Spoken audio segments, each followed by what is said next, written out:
నమస్కారం, welcome to S4 media. ముందుగా headlines. Jagan ఓటమి ఖాయమైంది. విదేశాలకు వెళ్లేందుకు పాస్పోర్ట్ రెడీ. జగన్ పై సంచలన కామెంట్స్ చేసిన షర్మిల. ప్రధాన పార్టీల మధ్య ముదురుతున్న వివాదాలు. నల్లజర్లలో హోంమంత్రిపై దాడి. కమ్యూనిస్టులు బలపడడం ద్వారానే అభివృద్ధి సాధ్యం. సిపిఎం రాష్ట్ర కార్యదర్శి వి శ్రీనివాసరావు. పోస్టల్ బ్యాలెట్ లో అధికారుల నిర్లక్ష్యం. దిద్దుబాటు చర్యలు చేపట్టిన పల్నాడు జిల్లా కలెక్టర్ శివశంకర్. ఇక డీటెయిల్స్ లోకి వస్తే, ప్రధాని నరేంద్ర మోడీకి ఏపీసీసీ చీఫ్ వైఎస్ షర్మిలారెడ్డి రేడియోను గిఫ్ట్ గా పంపారు. మా ఏపీ ప్రజల మన్ కీ బాత్ మీరు వినండి అంటూ ఆమె పేర్కొన్నారు. మీకు రాష్ట్రంలో అడుగుపెట్టే అర్హత లేదు అని ఆంధ్రప్రదేశ్ ప్రజలకు క్షమాపణ చెప్పాలని ఆమె డిమాండ్ చేశారు. ఆంధ్ర రాష్ట్ర ప్రజలేం పిచ్చోళ్ళు కాదు మోడీ గారు. ఆంధ్ర రాష్ట్ర ప్రజల గుండె చప్పుడు ఒకసారి వినండి. మోడీ గారి మన్ కీ బాత్ మోడీ గారికి చాలా అలవాటిది. మోడీ గారికి ఇలా చెప్తే ఆయనకు అర్థమవుతుందేమో అనిపించింది మాకు. మోడీ గారి మన్ కీ బాత్, ఆంధ్ర రాష్ట్రుల మన్ కీ బాత్ కూడా ఒకసారి మోడీ గారి చెవున పడితే బాగుంటుంది. మోడీ గారు, మీరు గత 10 సంవత్సరాలుగా ఆంధ్ర రాష్ట్ర ప్రజలకు అన్యాయం చేశారు. కాబట్టి కాంగ్రెస్ పార్టీ ఆంధ్ర రాష్ట్ర ప్రజల పక్షాన మీ మీద ఒక ఛార్జ్ షీటు 10 ఏళ్లకు గాను 10 ఛార్జెస్తో ఒక ఛార్జ్ షీటు మీకు పంపిస్తున్నాము. ఆ ఛార్జ్ షీటు మీరు చదవండి. మీ మీద 10 అభియోగాలు ఏమున్నాయో ఒకసారి అర్థం చేసుకోండి. ఆంధ్ర రాష్ట్ర ప్రజల మన్ కీ బాత్ మీరు అర్థం చేసుకున్నాక ఆ ఛార్జ్ షీటు ప్రకారము ఆంధ్ర రాష్ట్ర ప్రజలకు క్షమాపణ, లిఖితపూర్వకంగా ఒక క్షమాపణ లేఖ రాసి ఆంధ్ర రాష్ట్ర ప్రజల హక్కులన్నీ మీరు కాపాడతారని, వెంటనే ఫుల్ఫిల్ చేస్తారని ఒక రిటర్న్ అఫిడవిట్ రాసి తర్వాత ఆంధ్ర రాష్ట్రంలో అడుగు పెట్టాలని కాంగ్రెస్ పార్టీ డిమాండ్ చేస్తుంది. 10 ఏళ్లు రాష్ట్రాన్ని మోసం చేసి ఎన్నికల కోసం మళ్లీ కపట ప్రేమ చూపిస్తున్నారు అని దుయ్యబట్టారు. ఎన్నికల కోసం ఇన్నిసార్లు వచ్చిన మీరు అభివృద్ధి కోసం ఒకనాడైనా వచ్చారా అని ప్రశ్నించారు. ఓటమి భయంతో చంద్రబాబు మహిళలపై దాడులకు పాల్పడుతున్నారని మహిళా కమిషన్ మాజీ చైర్మన్ వాసిరెడ్డి పద్మ అన్నారు. ఎన్నికల సమయంలో కూడా కనీసం ప్రజలేమనుకుంటారు, మహిళలేమనుకుంటారు, దళితులేమనుకుంటారు అనేటటువంటి ఒక సంకోచం కూడా లేకుండా మీరు దాడులకు పాల్పడుతున్నారంటే ఎలాగైనా సరే కొట్టైనా తిట్టైనా అవసరమైతే చంపైనా అధికారంలోకి రావాలి అనేటటువంటి స్టాండ్ తీసుకున్నారా చంద్రబాబు గారు అనే అనుమానం కలుగుతూ ఉంది. ఎందుకంటే అసలు నిన్న జరిగినటువంటి దాడి హోమ్ మినిస్టర్ ఇంటిపైన ఆవిడ ప్రచారంలో ఉన్నారు. ఎటువంటి కవ్వింపు చర్యలు లేవు, కనీసం ఎదురెదురు పడినటువంటి సంఘటన కూడా లేదు. ప్రచారంలో ఉన్నటువంటి కార్యకర్తల మీద దాడులు చేసుకుంటూ ఆఫీసులో లోపల ఇంట్లో హోమ్ మినిస్టర్ ఉంది, ఆవిడ్ని కొట్టాలి అనేటటువంటి దాంతో మీరు తలుపులు పాలగొట్టి కర్రలతోటి దాడి చేసేటటువంటి ప్రయత్నం చేశారంటే ఇదెంత దుర్మార్గమైనటువంటి విషయం. అంటే ఎలక్షన్ కమిషన్ని మేము ఏదైనా ప్రభావితం చేయగలం, ఇవాళ కేంద్రంతో బీజేపీతో మేము జతకట్టాం కాబట్టి మీరు ఏం చేసినా చెల్లుతుంది అనేటటువంటి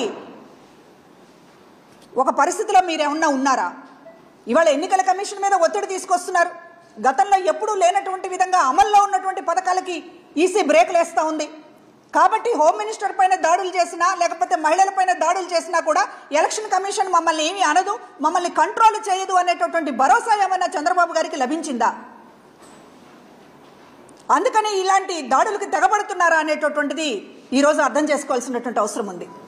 ఈరోజు మహిళలకి సంబంధించినటువంటి విషయాల మీద 5 ఏళ్లుగా ఈ రాష్ట్రంలో ఆత్మగౌరవాన్ని కానీ గౌరవాన్ని కానీ పెంచేటటువంటి విధంగా మహిళా సాధికారిత అంటే ఏంటో చేసి చూపించి ఈరోజు మహిళలకి అండగా నిలబడినటువంటిది ప్రభుత్వం. ప్రతి పథకము ఈరోజు మహిళలను ఉద్దేశించి డీబీటీ ద్వారా డైరెక్ట్గా నేరుగా మహిళ అకౌంట్లోకి డబ్బందేలాగా చేశాం. అదేవిధంగా 30 లక్షల మంది మహిళలకి జగన్మోహన్ రెడ్డి గారు ఇళ్ల పట్టాలు ఇచ్చి వాళ్ళని ఇంటి యజమాని చేసి గౌరవించినటువంటి పరిస్థితి. కానీ ఇవాళ చంద్రబాబు ఏం మాట్లాడుతున్నాడు?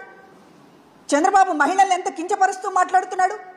గతంలోనేమో అత్త మగబిడ్డను కంటానంటే కోడలు వద్దంటుందా అనేటటువంటి వివక్షతని, ఆడపిల్లలు మగపిల్లలు అనేటటువంటి వివక్షతని సాక్షాత్తు మీ నోటి నుంచే వినిపించారు ప్రజలకి. ఇప్పుడు ఎన్నికలు సమీపిస్తున్న సమయంలో మరింత మీ వికృత స్వభావము, మహిళలకి వ్యతిరేకమైనటువంటి మీ ఆలోచనలు ఈ రోజున వినపడతా ఉన్నాయి మాటల్లో. జగన్మోహన్ రెడ్డి గారి కుటుంబ సభ్యుల్ని దూషిస్తూ ఉన్నారు. ఒక దళిత ఎమ్మెల్యేని హోంమంత్రిగా చేసి గౌరవించినటువంటి జగన్మోహన్ రెడ్డి గారిని ఒక పక్కన ఉంటే, మీరు ఈ రోజున అదే హోమ్ మినిస్టర్ మీద, అదే దళిత మహిళ మీద దాడులకి తెగబడేటటువంటి పరిస్థితిని తీసుకొస్తున్నారు. అంటే మీరు అధికారంలోకి వస్తే పొరపాటున ఏం జరుగుతుందో ఈరోజు సినిమా చూపిస్తూ ఉన్నారు.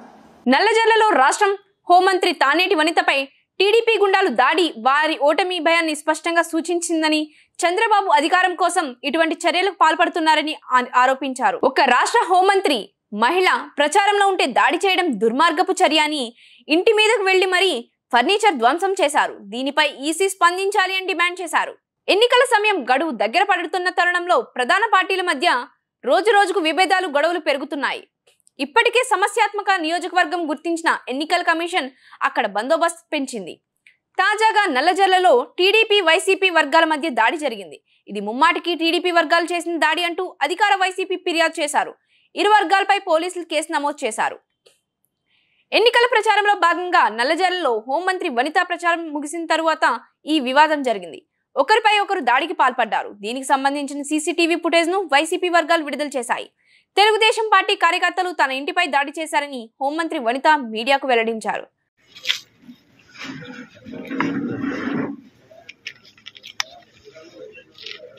ఈరోజు నల్లజర్ల మండలం అచ్చన్నపాలెం, నల్లజర్ల 2 గ్రామాల్లో కూడా ఈవినింగ్ టైం మేము ప్రచార కార్యక్రమం చేసుకోవడం జరిగిందండి. ఈ ప్రచార కార్యక్రమం 10 కల్లా మేము క్లోజ్ చేసి నల్లజర్లలో మా లీడర్ సుబ్రహ్మణ్యం గారి ఇంటికి వచ్చి మేమంతా కూడా మా నాయకులు కార్యకర్తలు అందరం కూడా ఇక్కడ డిన్నర్ చేస్తున్నాం. డిన్నర్ చేస్తున్న సమయంలో కొంతమంది తెలుగుదేశం పార్టీ నాయకులు రాళ్లతో దాడి చేయడం జరిగింది. అటువైపు రోడ్డు మీద నుండి వెళ్తూ రాళ్లు విసరడం జరిగింది. మన వాళ్ళందరూ కూడా అదంటే వాళ్ళు అరుచుకుంటూ తిట్టుకుంటూ వెళ్తున్నారు. వాళ్ళు వచ్చి చెప్పడం జరిగింది నాకు. అంటే ఈరోజు ప్రోగ్రామ్ చెప్పాలంటే ప్రచార కార్యక్రమం చాలా బాగా జరిగింది. అందరూ కూడా చాలా ఉత్సాహంగా పాల్గొనడం జరిగింది. ఈ కార్యక్రమాన్ని చూసి వాళ్ళు తట్టుకోలేక కడుపు మంటతో ఏవో అట్లా చేసి ఉంటారులే పిచ్చి పనులు అని చెప్పి సమర్థించుకున్నాం, పెద్దగా పట్టించుకోలేదు. కొద్దిసేపటికి మళ్ళీ మొత్తం ఒక 30 నుండి 50 మంది వరకు అందరూ ఒకేసారి మూకమ్మడిగా వచ్చేసి ఇక్కడ సుబ్రహ్మణ్యం గారి ఇంటికి, నేను ఇక్కడే ఉన్నాను, నాయకులు కొంతమంది ఇక్కడే ఉన్నారు, కొంతమంది భోజనం చేసి కొంతమంది వెళ్ళిపోవడం జరిగింది. వచ్చిన వాళ్ళు కుర్చీలు ఎసరడం, ఆ బయట బైకులు పగలగొట్టడం, డీజే పగలగొట్టడం, సుబ్రహ్మణ్యం గారి కారును కూడా బాగా పచ్చడి కింద పగలగొట్టేసి ఈ రోజున అంటే ఆఫీస్లో నేను ఇక్కడ ఉన్నాను అనుకుని లోపల వెళ్ళి మొత్తం అసలు ఎంత దారుణంగా అంటే సీసీ ఫుటేజ్ చూస్తే మీకు అర్థమవుతుంది. అంత దారుణంగా దాడి చేయడం జరిగింది. అంటే ఈ రోజున ఇక్కడ మేము ఏదైతే ఎన్నికల ప్రచార నిమిత్తం ఇక్కడ ప్రచారం చేసుకున్నామో ఈ మండలంలో, ఈ గ్రామంలో సక్సెస్ అవడం అనేది వాళ్ళు తట్టుకోలేకపోతున్నారు. ఈ రోజున మేము ప్రచార కార్యక్రమంలో ముందుండడం, ప్రజలందరూ కూడా మమ్మల్ని ఆదరించడం, ప్రజల వైపు నుండి మాకు అంటే విన్నింగ్కి మేము దగ్గరగా వెళ్తున్నామన్న విషయాన్ని వాళ్ళు తట్టుకోలేక, వాళ్ళు విన్నింగ్కి దూరం అవుతున్నారన్న విషయాన్ని తట్టుకోలేక ఈ రోజున కడుపు మంటతో ఇక్కడ వచ్చి దాడి చేశారు. అసలు ఇక్కడ వాళ్ళు దాడి చేయడానికి సుబ్రహ్మణ్యం గారికి కానీ నాకు కానీ ఎటువంటి గొడవలు జరగలేదు వాళ్ళతో. అలాంటప్పుడు ఎలా వచ్చి ఇక్కడ దాడి చేస్తారు? అంటే ఇక్కడ ఒక దళిత మహిళగా ఉన్న నన్ను, ఇక్కడ అభ్యర్థిగా ఉన్న నన్ను ఈ విధంగా కించపరిచే విధంగా, అవమానపరిచే విధంగా, అంటే ఈ విధంగా దాడి చేసేసి రౌడీయిజం చేసేసి వాళ్ళు ఏదో ఇక్కడ రాజకీయం చేస్తూ గెలవాలనుకోవడం అనేది ఎంతవరకు కరెక్ట్? ఈ రోజున సీనియర్ సిటిజన్స్ ఉన్న ఇద్దరిని కొట్టడం జరిగింది. ఒక అబ్బాయికి అయితే ఇక్కడ తల పగిలి సూచర్స్ కూడా పడ్డాయి. ఒక లీడర్కి అయితే ఇదంతా దెబ్బ తగిలి చెయ్యి వాచిపోయి, అంటే అది కూడా ఆల్రెడీ ఫ్రాక్చర్ అయి ఉంటుంది, స్వెల్లింగ్ వచ్చింది. ఇలా అంటే ఎందుకు ఇంత రగిలిపోతున్నారు వీళ్ళు కడుపు మంటతో? వాళ్ళు ప్రచారం వాళ్ళు చేసుకోవాలా, మా ప్రచారం మేము చేసుకోవాలా, ప్రజలు ఎవరిని ఆదరిస్తే వాళ్ళకి విన్నింగ్ అనేది వస్తుంది. ఆ విషయం కూడా తెలియకుండా వాళ్ళు ఇష్టం వచ్చినట్టు, ఈవెన్ క్యాండిడేట్ కూడా వచ్చేసాడండి ఇక్కడికి. ఎంత దౌర్భాగ్యమో చూడండి. కొనేదో తన వెనకున్న కార్యకర్తలు ఏదో తట్టుకోలేక వచ్చారంటే కాస్త ఏదో అర్థం ఉంటుంది. క్యాండిడేట్ కూడా వచ్చేసి ఇక్కడ అల్లర్లు చేసేసి కొట్టేసి ఏంటి ఈ సంస్కృతి ఏంటి, ఈ రాజకీయం ఏంటి అర్థం కావట్లేదు. ఈ తెలుగుదేశం నాయకులందరూ మళ్ళీ ఏదో దెయ్యాలు వేదాలు వల్లించినట్టు మళ్ళీ ఏవో సూక్తులు చెప్తా ఉంటారు. ఈ పద్ధతి అయితే కరెక్ట్ కాదండి. ఈ రోజున వీళ్ళంతా కూడా ఇలాగా చిన్న చిన్న నాయకుల మీదనో చిన్న చిన్న కార్యకర్తల మీదనో దాడి చేసే పరిస్థితిని అయితే తీవ్రంగా మేము ఖండిస్తున్నాం. ఆల్రెడీ కేసు పెట్టడం జరిగింది, కంప్లైంట్ ఇవ్వడం జరిగిందండి. ఎఫ్ఐఆర్ ఫైల్ అవుతుంది. విచారణ జరిగిన తర్వాత దాన్ని బట్టి నిర్ణయాలు ఉంటాయండి. జగన్ ఓడిపోతున్నాడు, విదేశాలకు పారిపోవడానికి పాస్పోర్ట్లు రెడీ చేసుకుంటున్నారు. ఈ వాక్యాలు స్వయాన ముఖ్యమంత్రి జగన్ చెల్లెలు వైఎస్ షర్మిల అన్నారు. గొడ్డలితో అందరినీ నరకాలి అనేది భారతీయ వ్యూహం అని, గొడ్డలితో మిగతా వాళ్ళని నరికేయండి, అప్పుడే మీరు సింగిల్ ప్లేయర్ అవుతారని షర్మిల అన్నారు. ప్రస్తుతం ఈ వాక్యాలు వైరల్ గా మారాయి. అవునండి, వాళ్ళే అధికారంలో ఉండాలి, వాళ్ళే గొడ్డలి తీసుకొని అందరినీ వాళ్ళకి అగెయిన్స్ట్గా ఉన్న వాళ్ళందరినీ నరికేయాలి, వాళ్ళే సింగిల్ ప్లేయర్గా ఉండాలి. ఇదేనా భారతీ గారి స్ట్రాటజీ? ఇదేనా? అంతే కదా, గొడ్డలితో మిగతా వాళ్ళందరినీ నరికేయండి, మీరే సింగిల్ ప్లేయర్గా ఉంటారు. అప్పుడు ఊరు దాటిపోవడానికి ఇక ఓటమిని ఒప్పుకునే పరిస్థితికి వచ్చి పాస్పోర్ట్లు కూడా తయారు చేసుకుంటున్నారు. ఆయన ఊరి దాటిపోవడానికి ఎలా అయితే నేను తప్పించుకొని పోగలను, నేను ఓడిపోతే నా అరెస్ట్ ఖాయం అన్న పద్ధతిలో ఉంది వాళ్ళ పరిస్థితి. ఇప్పుడు మైనార్టీల 4% రిజర్వేషన్ గురించి మోడీతో మాట్లాడే దమ్ము చంద్రబాబుకు ఉందా అని ఎమ్మెల్సీ రుహ్లా ప్రశ్నించారు. విజయవాడ పర్యటనలో మోడీతో చంద్రబాబు మైనార్టీ రిజర్వేషన్ గురించి మాట్లాడించాలి అని డిమాండ్ చేశారు. హాజ్ యాత్రకు వెళ్లే మైనార్టీలకు సీఎం జగన్ ఆర్థికంగా ఆదుకుంటున్నారని, గుంటూరులో దళితులపై దేశద్రోహి కేసు పెట్టిన దుర్మార్గుడు చంద్రబాబు అన్నారు. అతనికి అంత దమ్ము లేదు. అంటే మైనార్టీలు అంటే చంద్రబాబుకి చిన్న చూపు.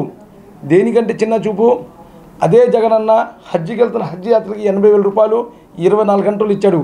ఇదే చంద్రబాబు నాయుడు హాజీలు అంటే ఒక హేరాం ఉండిద్ది, ఒక హేరాం వేసుకొని కరకట్ట మీద 2 గంటలు ఒక్కొక్క హాజీకి వెయిట్ చేయించాడు. అంటే మైనార్టీ మీద ఏం ప్రేమ ఏం లేదు. ఎవరికైనా మైనార్టీకి ఏదైనా మంచి పని చేసావా? గుంటూరు సభలో మైనార్టీలు వచ్చి వాళ్ళ హక్కు అడిగితే దేశద్రోహి కేసులు పెట్టారు చంద్రబాబు నాయుడు.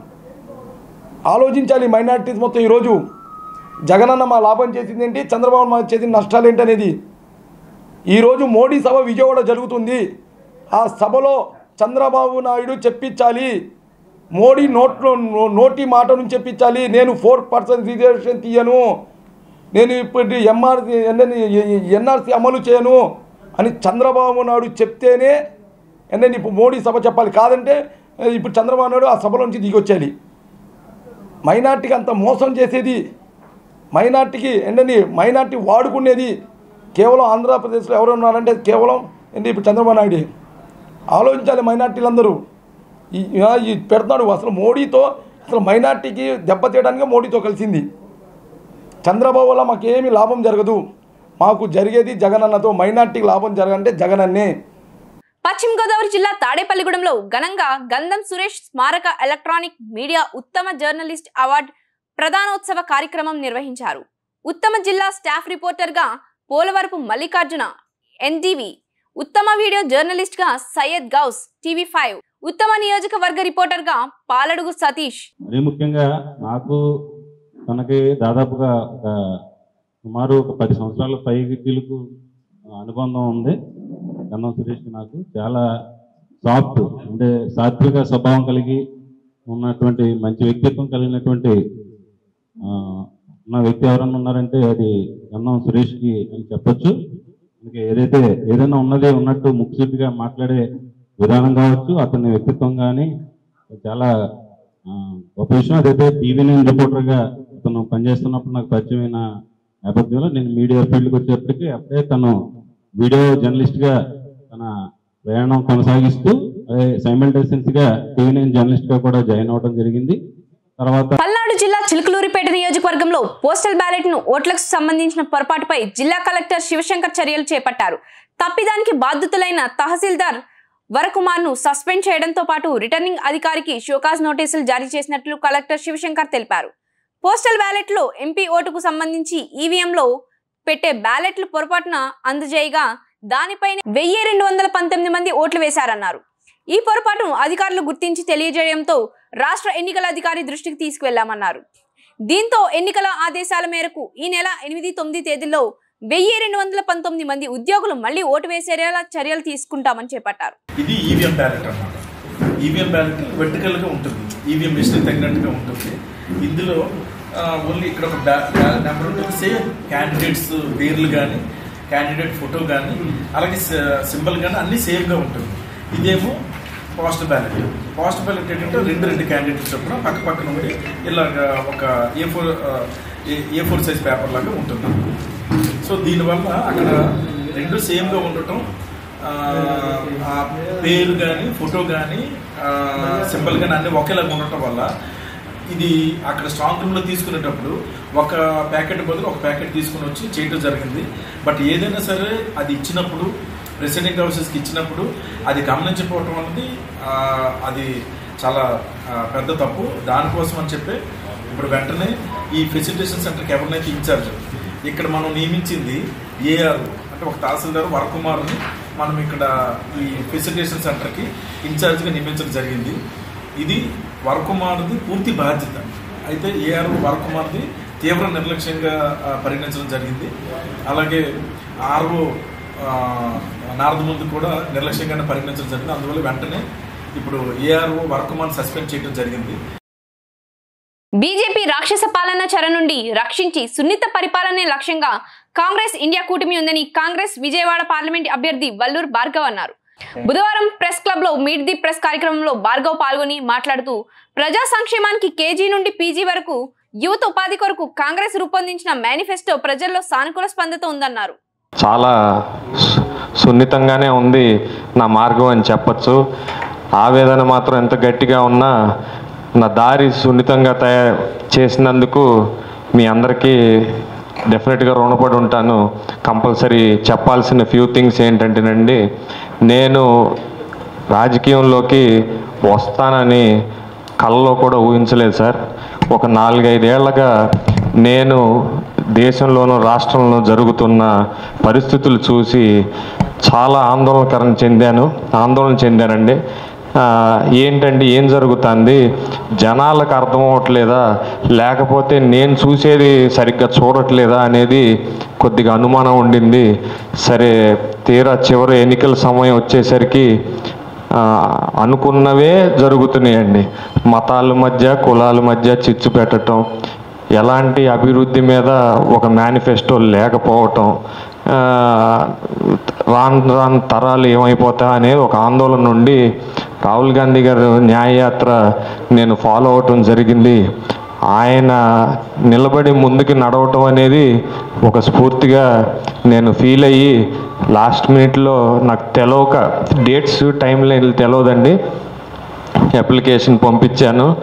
ఏంటన్నారు, ఏం లేదు సార్ మా వంతు మేము వాయిస్ అవుట్ చేయాలి, ఎందుకంటే జరుగుతున్న అన్యాయం మీద నేను ప్రజలనే ప్రశ్నిద్దాం అనుకుంటున్నాను, వారు ఏం అర్థం చేసుకుంటున్నారు, మన దేశం అంధకారంలో ఉంది, ఊరినే పెరుగుతున్న జనాభా వల్ల జీడిపి గ్రోత్ ఉంటుంది, కానీ మనకేం చెప్తున్నారంటే జీడిపినే డెవలప్మెంట్ లేక చెప్పి మనని ఏదో లేని డెవలప్మెంట్ చూపించడానికి ప్రయత్నిస్తున్నారండి. రాష్ట్రంలో కమ్యూనిస్ట్ బలపడడం ద్వారానే అభివృద్ధి సాధ్యమవుతుందని సిపిఎం రాష్ట్ర కార్యదర్శి శ్రీనివాసరావు అన్నారు. ప్రెస్ క్లబ్ లో బుధవారం జరిగిన మీట్ ది ప్రెస్ లో ఆయన మాట్లాడారు. ప్రపంచవ్యాప్తంగానూ దేశంలోనూ కమ్యూనిస్టులకు ఆదరణ పెరుగుతుందని తెలిపారు. బహిరంగ సవాల్ చేసినటువంటిది సిపిఎం అని మేము గర్వంగా చెప్పుకోగలం. ఇది ఈరోజు ఎన్నికల్లో అది కనిపిస్తున్నది. యాంటీ బీజేపీ శక్తులకి, లౌకికవాద శక్తులకి, ప్రజాస్వామ్య శక్తులకి నిరంకుశత్వం రాకూడదు. ఇప్పటికే అసలు ఎవరు నోరెత్తి మాట్లాడటానికి లేదు, ప్రశ్నించడానికి లేదు. ఈవెన్ సోషల్ మీడియాలో వేరే వాళ్ళ పోస్టులని షేర్ చేసినా లైక్ చేసినా సరే కేసులు పెట్టి వేధించి చేస్తున్నటువంటి, జైల్లో తోస్తున్నటువంటి పరిస్థితి ప్రతి చోట కనిపిస్తున్నది. ఇది మోడీ వచ్చిన తర్వాత ఈ రకమైన నిరంకుశ విధానం పెరిగిపోయింది. రాజ్యాంగం ప్రమాదంలో పడింది అనుకునేటువంటి శక్తులు అన్నీ కూడా ఈరోజు వామపక్షాలని, సిపిఎంని, ఇండియా బ్లాక్ని బలపరుస్తున్నాయి. ఈ మార్పుని రాష్ట్రంలో, మన రాష్ట్రంలో వచ్చినటువంటి ఈ మార్పుని గుర్తించాలని నేను కోరుతున్నాను. ఇప్పటిదాకా చాలామంది అటు వైసీపీ, టీడీపీ ఇద్దరే ఉన్నారు, మిగతా వాళ్ళది ఏముంది వాళ్ళది అనుకునే పరిస్థితి నుంచి ఈరోజు దేశవ్యాప్తంగా ఇండియా బ్లాక్ అనేది ఏర్పడిన తర్వాత బీజేపీని సవాల్ చేసే ఒక పెద్ద శక్తి వచ్చింది అనే ఒక కాన్ఫిడెన్స్ ఇండియా బ్లాక్ మీద వచ్చింది. ముఖ్యంగా ఉత్తరాది రాష్ట్రాల్లో ఏదైతే పెద్ద అధిక సంఖ్యలో పార్లమెంట్ స్థానాలు ఉన్నాయో ఉత్తరప్రదేశ్, బీహారు, రాజస్థాన్ ఈ రాష్ట్రాల్లో, హర్యానా, ఢిల్లీ వీటిలో ఇంతకుముందు పూర్తిగా చేసే వాళ్ళ పూర్తిగా దాన్ని 100% సీట్లు 99% బీజేపీ గెలుచుకుంది. జనం కోసం పాటుపడే పవన్ కళ్యాణ్ లాంటి వ్యక్తిని గెలిపించుకోవాల్సిన బాధ్యత అందరి మీద ఉందని మెగాస్టార్ చిరంజీవి అన్నారు. సినిమాల్లోకి బలవంతంగా వచ్చిన పవన్ కళ్యాణ్ రాజకీయాల్లోకి మాత్రం ఇష్టంగా వచ్చారని, పిఠాపురం ప్రజలు అటువంటి వ్యక్తిని చట్టసభల్లోకి పంపాల్సిన అవసరం ఉందని చిరంజీవి పేర్కొన్నారు. కొణిదెల పవన్ కళ్యాణ్ అమ్మ కడుపున ఆఖరివాడిగా పుట్టిన, అందరికీ మంచి చేయాలి, మేలు జరగాలి అనే విషయంలో ముందువాడుగా ఉంటాడు. తన గురించి కంటే జనం గురించి ఎక్కువగా ఆలోచించే మనస్తత్వం నా తమ్ముడు కళ్యాణ్ బాబుది. ఎవరైనా అధికారంలోకి వచ్చాక ప్రజలకు ఏదైనా చేయాలనుకుంటారు. కానీ కళ్యాణ్ తన సొంత సంపాదనని కౌలు రైతులు కన్నీళ్లు తుడిచేందుకు ఖర్చు పెట్టడం, సరిహద్దు దగ్గర ప్రాణాలొడ్డి పోరాడే జవాన్ కోసం పెద్ద మొత్తం అందివ్వటం, అలాగే మత్స్యకారులు ఇంకా ఎందరికో తాను చేసిన సహాయం చూస్తుంటే ఇలాంటి నాయకుడు కదా జనానికి కావాల్సింది అనిపిస్తుంది. ఒక రకంగా చెప్పాలంటే సినిమాలోకి తను బలవంతంగా వచ్చాడు, రాజకీయాల్లో మాత్రం ఇష్టంతోనే వచ్చాడు. ఏ తల్లికైనా తన కొడుకు కష్టపడుతుంటే గుండె తరుక్కుపోతుంది. అలాగే ఏ అన్నకైనా తన తమ్ముడు అనవసరంగా మాటలు పడుతుంటే బాధ వేస్తుంది. అలా బాధపడుతున్న నా తల్లికి ఈ అన్నయ్యగా ఒక మాట చెప్పాను. నీ కొడుకు ఎంతోమంది తల్లుల కోసం, వాళ్ళ బిడ్డల భవిష్యత్తు కోసం చేసే యుద్ధం అమ్మా ఇది. మన బాధ కంటే అది ఎంతో గొప్పది అన్నాను. అన్యాయాన్ని ఎదిరించకుండా మౌనంగా ఉండే మంచివాళ్ల వల్లనే ప్రజాస్వామ్యం మరింత నష్టం అని నమ్మి జనం కోసం జన సైనికుడు అయ్యాడు. తాను బలంగా నమ్మిన సిద్ధాంతం కోసం తన జీవితం రాజకీయాల్లోకి అంకితం చేసిన శక్తిశాలి పవన్ కళ్యాణ్. ప్రజల కోసం, రాష్ట్ర భవిష్యత్తు కోసం ఆ శక్తిని వినియోగించాలి అంటే చట్టసభలో అతని గొంతు మనం వినాలి. జనమే జయను నమ్మే జనసేనాని ఏమి చేయగలడో చూడాలంటే మీరు పిఠాపురం ప్రజలు కళ్యాణ్ని గెలిపించాలి. మీకు సేవకుడుగా, సైనికుడుగా అండగా నిలబడతాడు. మీకోసం ఏమైనా సరే కలబడతాడు. మీ కళ నిజం చేస్తాడు. పిఠాపురం వాస్తవ్యులకు మీ చిరంజీవి విన్నపం, గాజు గ్లాసు గుర్తుకి మీ ఓటు వేసి పవన్ కళ్యాణ్ని గెలిపించండి. జై హింద్. కుట్రలు చేసి పథకాలను అడ్డుకుంటే అక్క చెల్లెమ్మలు ఓటుతో బుద్ధి చెప్తారు అని సీఎం జగన్ అన్నారు. గత 5 ఏళ్లుగా పథకాలు అందిస్తుంటే ఆఖరి నెలలో మీ జగన్ను కట్టడి చేసేందుకు ప్రయత్నిస్తే మాత్రం అక్క చెల్లెమ్మల కుటుంబాలు ఊరుకుంటారా? ఓటు అనే అస్త్రంతో గట్టిగా బుద్ధి చెప్పండి. మీ బిడ్డగా చెబుతున్న ఆ దేవుడి ఆశీస్సులు, అక్క చెల్లెమ్మల దయ ఉన్నంత వరకు మీ బిడ్డ విజయాన్ని ఎవరూ ఆపలేరు. మీ బిడ్డ జూన్ 4న అధికారంలోకి వస్తాడు. కుట్రలు చేసి పథకాలను అడ్డుకుంటే అక్క చెల్లెమ్మలు ఓటుతో బుద్ధి చెప్తారు అని సీఎం జగన్ అన్నారు. మరి ఇన్ని నెలలు, ఇన్ని సంవత్సరాలు మీ జగన్ క్రమం తప్పకుండా క్యాలెండర్లో చెప్పిన విధంగా ప్రతి నెల ఇస్తూ పోతా ఉన్న మీ జగన్కు ఇబ్బందులు పెట్టడానికి చివరిలో కట్టడి చేస్తే మాత్రం నా అక్క చెల్లెమ్మల కుటుంబాలు ఊరుకుంటారా అని అడుగుతా ఉన్నాడు మీ బిడ్డ. ఓటనే అస్త్రంతో చంద్రబాబు నాయుడుకు, ఆయన చేస్తా ఉన్న కుట్రలకు గట్టిగా బుద్ధి చెప్పమని చెప్పి నేను కోరుతా ఉన్నాను. మీ బిడ్డగా నేను మాట చెప్తా ఉన్నా. వీళ్ళు ఎవరు అడ్డుకున్నా కూడా మీ బిడ్డ విజయాన్ని ఆ దేవుడు దయ, మీ చల్లని ఆశీస్సులు ఉన్నంత కాలం ఏ ఒక్కడు ఆపలేడు అని మీ బిడ్డ చెప్తా ఉన్నాడు. మీ బిడ్డే అధికారంలోకి వస్తాడు. జూన్ 4న అధికారంలోకి వచ్చిన వెంటనే ఒక వారంలోనే ఈ బటన్లన్నీ కూడా క్లియర్ చేస్తాడు మీ బిడ్డ అని చెప్తా ఉన్నాడు. వివేక హత్య జరిగితే దానిని సాక్షి ఛానల్లో హార్ట్ అటాక్ గా చిత్రీకరించింది ముఖ్యమంత్రి జగన్ భార్య భారతీయే కదా కాంగ్రెస్ పార్టీ అధ్యక్షురాలు షర్మిల అన్నారు. వివేక హత్యపై ఎటువంటి వ్యాఖ్యలు చేయవద్దంటూ న్యాయస్థానం ఆదేశాలు జారీ చేసినప్పటికీ షర్మిల మాత్రం తన ప్రచారంలో పదే పదే వివేక హత్యను ప్రస్తావిస్తున్నారు. ఎంపీ అవినాష్ రెడ్డి గారు ఒక్కసారైనా పార్లమెంటులో ఒక్కసారైనా మన కడప స్టీల్ ఫ్యాక్టరీ కోసం మాట్లాడా? ఈయన అమాయకుడట, చిన్నపిల్లాడట, మాట్లాడలేడట, సాక్ష్యాలు తుడిచేస్తుంటే చూస్తూ ఊరుకుంటాడట. ఈసారి చిన్నపిల్లాడు వదిలేశారు లెక్క అంటుంది. అమ్మా వీళ్ళు చిన్నపిల్లలు కాదు, వీళ్ళు అమాయకులు కాదు. అన్న హత్య జరిగిన రోజున మాకు కూడా తెలియదు ఎవరు చంపారు. కానీ సిబిఐ వచ్చి ఎంక్వైరీ చేసి సాక్ష్యాలు ఆధారాలు అన్నీ చూపుతుంది అవినాష్ రెడ్డి గారి హస్తం ఉంది అని. గూగుల్ మ్యాప్స్లో అట హత్య చేసిన వాళ్ళు, హత్య చేయించిన అవినాష్ రెడ్డి ముందు రోజు కలుసుకున్నారు, ఒకే లొకేషన్ చూపుతుంది, ఆ రోజు కలుసుకున్నారు, ఒకే లొకేషన్ చూపుతుంది అని సాక్ష్యాలు బయటపెట్టింది సిబిఐ. అలాగే ఫోన్ కాల్ రికార్డ్స్, చంపిన వాళ్ళు, చంపిన అవినాష్ రెడ్డి గారు, సంపించిన అవినాష్ రెడ్డి గారు అంతకు ముందు రోజు ఫోన్లు మాట్లాడుకున్నారు, ఆ రోజు కూడా ఫోన్లు మాట్లాడుకున్నారు, రాత్రి కూడా వాళ్ళ యాక్టివిటీ ఉంది అని సిబిఐ ఆధారాలతో సహా చూపిస్తుంది. డబ్బులు మారాయి, 40 కోట్ల కంట మాట్లాడుకున్నారు. ఎవరి దగ్గర ఉంటుందమ్మా అంత డబ్బు? అవినాష్ రెడ్డి గారు కాకపోతే ఎవరు చంపినట్టు, ఎందుకు చంపినట్టు? 5 కోట్లు డబ్బు కూడా తీసుకున్నారు అని సిబిఐ ఆధారాలు చూపుతుంది. ఇన్ని సాక్ష్యాలు ఆధారాలు ఉండి కూడా 5 సంవత్సరాలుగా ఇప్పటి వరకు ఒక్క చెయ్యి కూడా పడలేదు అవినాష్ రెడ్డి గారి మీద. ఎందుకంటే సాక్షాత్తు ముఖ్యమంత్రి జగన్మోహన్ రెడ్డి గారే అధికారాన్ని అడ్డేసి మరీ కాపాడుతున్నారు కాబట్టి. సిబిఐ కర్నూలు వరకు వెళ్ళింది అవినాష్ రెడ్డిని అరెస్ట్ చేయాలి అని. 3 రోజుల పాటు భయభ్రాంతులకు గురి చేశారు. పోలీసుల్ని, మూకల్ని అందరినీ పెట్టి అవినాష్ని 3 రోజుల పాటు లా అండ్ ఆర్డర్ ప్రాబ్లం సృష్టించి సిబిఐని ఉట్టి చేతులు పంపించేశారు. మరి అధికారం ఇచ్చింది దేనికమ్మా? ఇలాంటి హంతకులను కాపాడడానికా? దేనికిచ్చారు అధికారం? ఈ రోజుటి వరకు జగన్మోహన్ రెడ్డి గారు సమాధానం చెప్పలేదు. గొడ్డలి వేట్లతో 7 సార్లు నరుకుతే వివేకానంద రెడ్డి గారి ఎముకలు బయటకు వచ్చాయి, ఆయన మెదడు బయటకు వచ్చిందట, ఇల్లంతా రక్తం అయిపోయిందట. అయినా కానీ ఆ రోజు సాక్షి టీవీలో మాత్రం హార్ట్ అటాక్ అని చెప్పారు. హార్ట్ అటాక్ నడిపేది ఎవరమ్మా? జగన్మోహన్ రెడ్డి గారి భార్య. మరి ఎందుకు అలా చెప్పారు అని ఈ రోజుటి వరకు జగన్మోహన్ రెడ్డి గారు ప్రజలకు సమాధానం చెప్పారా? చెప్పలేదు. హత్య జరిగిన రోజు సిబిఐ ఎంక్వైరీ కావాలి అని జగన్మోహన్ రెడ్డి గారు అడిగారు. తర్వాత ఆయన ముఖ్యమంత్రి అయ్యాక సిబిఐ ఎంక్వైరీ అవసరం లేదు, సిబిఐ ఎంక్వైరీ వేస్తే అవినాష్ రెడ్డి బీజేపీ పార్టీకి పోతాడు అని సునీతమ్మకు చెప్పాడు జగన్మోహన్ రెడ్డి గారు. ఇది న్యాయమేనా? ఇది న్యాయమేనా?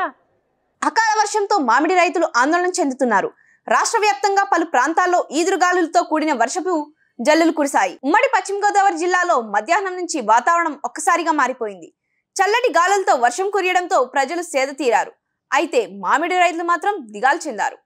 అసలే కాపు ఆలస్యంగా ప్రారంభం అవడంతో ఇప్పుడు కురిసిన అకాల వర్షంతో మామిడికి తెగులు వచ్చే ప్రమాదం ఉందని వారు ఆందోళన వ్యక్తం చేశారు. ఏపీలో ప్రశాంతంగా కొనసాగుతున్న పథకాలను దుర్మార్గంగా ఆపించిన వ్యక్తి చంద్రబాబు అని మంత్రి కారుమూరి వెంకట నాగేశ్వరరావు అన్నారు. తణుకు నియోజకవర్గం ఇరగవరం మండలంలో రేలంగిలో వర్షం సైతం లెక్క చేయకుండా సార్వత్రిక ఎన్నికల ప్రచారంలో భాగంగా పెద్ద ఎత్తున భారీ ర్యాలీ చేశారు. అనంతరం ఇరగవరం, అర్జునుడిపాలెం, ఓగిడి గ్రామాల్లో పలు సంఘాలతో ఆత్మీయ సమావేశం నిర్వహించారు.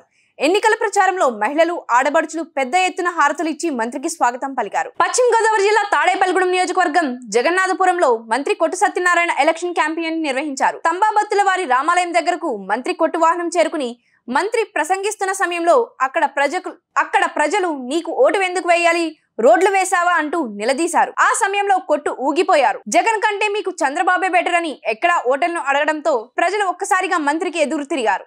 వెంటనే మంత్రి అక్కడి నుంచి వెనుతిరిగారు.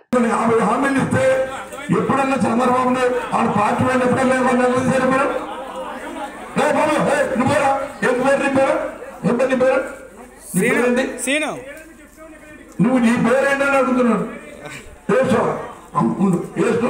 నేను చెప్పేది నేను చెప్తున్నాను కదా. ఏంటి ఊరికే ఎగిరిపోతానండి.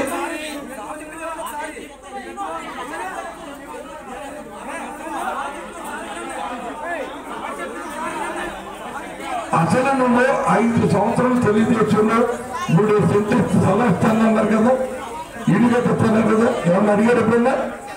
మీరు ఎప్పుడైనా అడిగారా? తెలుగుదేశం ఇవాళ 31,20,000 మందికి మనం వెళ్ళించాం. దాంట్లో ఒకళ్ళు ఇద్దరు మిగిలిపోతే ఇస్తారని చెప్తుంటే గంతులు చేస్తారండి మీరు. ఎందుకు గంతులు చేస్తారు? ఇస్తారని చెప్తారు. ఈ 5 ఏళ్ళలో కూడా ఇల్లు రానోడికి ఇల్లు ఇచ్చే కార్యక్రమం మన మేనిఫెస్టోలో పెట్టే వాళ్ళకి కూడా ఇచ్చే ఏర్పాటు చేస్తారని చెప్తే ఎన్నికలు ఉన్నంత మాత్రాన ప్రజలు జీవితాలను గాలికి వదిలేయాలా అని మంత్రి బొత్స సత్యనారాయణ ప్రశ్నించారు. టీడీపీ కుళ్ళుబుద్ధి ఇలాగే ఉంటుందని 2019లో వారు పసుపు కుంకుమ ఇస్తే మేము అడ్డుపడ్డామా అన్నారు. ప్రజలు, మహిళలు, రైతులు ఇది గమనించి ఓటు వేయాలని కోరారు. ఎన్నికలు వచ్చినప్పుడే ఆ 3 నెలలు వాళ్ళని గౌరవంగా బతకక్కర్లేదా? ఇంత దుర్మార్గం ఆలోచన ఎప్పుడైనా జరిగిందా? మరి అదే మీకు బహుశా జ్ఞాపకం ఉంటుంది. 2019లో ఎన్నికలు జరుగుతున్న నేపథ్యంలో పసుపు కుంకుమని ఏ రకంగా ఎన్నికలు నోటిఫికేషన్ ఇచ్చిన తర్వాత ఎన్నికల ముందు రిలీజ్ చేశారు. మేము అడ్డు పెట్టావా? మేము వద్దన్నావా? మేము ఇవ్వకూడదని మేము అడిగావా? కానీ ఇలాంటి బుద్ధులేంటి? దయచేసి రాష్ట్రంలో ఉన్న మహిళా సోదరిమణుల్ని, రైతాంగాన్ని, విద్యార్థుల్ని కోరుతున్నాం. చూడండి, ఇవాళ ఈ కూటమి ద్వారా దుర్బుద్ధి. ఖమ్మం పట్టణంలో మయూరి సెంటర్లో కాంగ్రెస్ పార్టీ అభ్యర్థి విజయాన్ని కాంక్షిస్తూ ర్యాలీలో విక్టరీ వెంకటేష్ పాల్గొన్నారు. కాంగ్రెస్ పార్టీ అభ్యర్థి రామసహాయం, రఘురామ్ రెడ్డి, మంత్రి పొంగులేటి శ్రీనివాస్ రెడ్డి, తుమ్మల యుగంధర్, సిపిఐ సిపిఎం నాయకులు ఈ ప్రచారంలో పాల్గొన్నారు. వార్తలు ముగించే ముందు హెడ్లైన్స్ మరోసారి. జగన్ ఓటమి ఖాయమైంది. విదేశాలకు వెళ్లేందుకు పాస్పోర్ట్ రెడీ. జగన్ పై సంచలన కామెంట్స్ చేసిన షర్మిల. ప్రధాన పార్టీల మధ్య ముదురుతున్న వివాదాలు. నల్లజర్లలో హోంమంత్రిపై దాడి. కమ్యూనిస్టులు బలపడడం ద్వారానే అభివృద్ధి సాధ్యం. సిపిఎం రాష్ట్ర కార్యదర్శి వి శ్రీనివాసరావు. పోస్టల్ బ్యాలెట్ లో అధికారుల నిర్లక్ష్యం. దిద్దుబాటు చర్యలు చేపట్టిన పల్నాడు జిల్లా కలెక్టర్ శివశంకర్. ఈ వార్తలు ఇంతటితో సమాప్తం. నమస్కారం. తిరిగి రేపటి బులెటిన్లో మళ్ళీ కలుద్దాం.